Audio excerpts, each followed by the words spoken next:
قصتنا اليوم يا حبايب قلبي قصة مؤثرة وحساسة جدا. صاحبة القصة اسمها مدام سلمى، عمرها 43 سنة.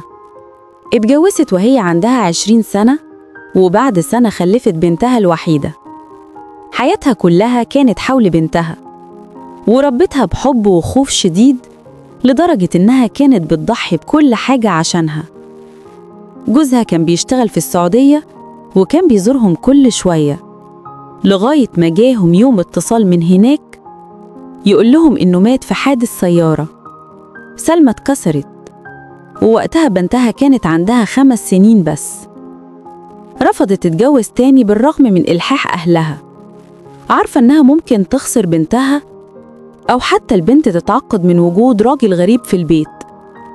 فضلت تعمل وتتعب في الشغلانتين عشان توفر لبنتها أحسن حياة، لحد ما بنتها كبرت ودخلت كلية تجارة وعمرها 19 سنة. من ساعة ما بنتها دخلت الكلية سلمى حست بوحشة كبيرة. البيت بقى فاضي والبنت بقت مشغولة دايما. في يوم البنت قالت لها إنها عازمة صاحبتها في الكلية على الغدا، وطلبت منها تعمل أكلة خاصة. سلمى فرحت واتشبطت وعملت أحلى الأكلات. جت صاحبة البنت، بنت هادية وخلوقة جدا. أول ما سلمى شافتها حبتها من قلبها. البنت دي كانت بتعاملها بأدب واحترام نادر. سلمى سألتها عن أهلها، فعرفت إن البنت دي أمها ماتت وهي صغيرة وعايشة مع أبوها، وهو راجل طيب لكن مشغول جدا في شغله. سلمى حست بشفقة قوية عليها وبدأت تعاملها زي ما بتكون الأم. من يومها بقت صاحبة البنت دي بتزورهم كتير، وسلمى بقت تعتني بيها أكتر من بنتها نفسها. بتحضر لها الأكل وبتغسل لها هدومها وبتدلها في مذاكرتها. البنت كانت بتحب سلمى جدا وتقعد معاها تحكي لها همومها. في مرة البنت مرضت ومحدش كان عارف. سلمى راحت لعندها في السكن ولقيتها وفضلت عندها لحد ما تعافت.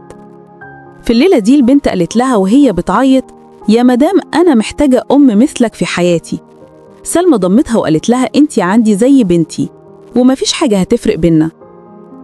بنت سلمى الحقيقية بدأت تحس بالغيرة، وبدأت تتخانق مع أمها وتقول لها: أنتي بقيت مهتمية بيها أكتر مني.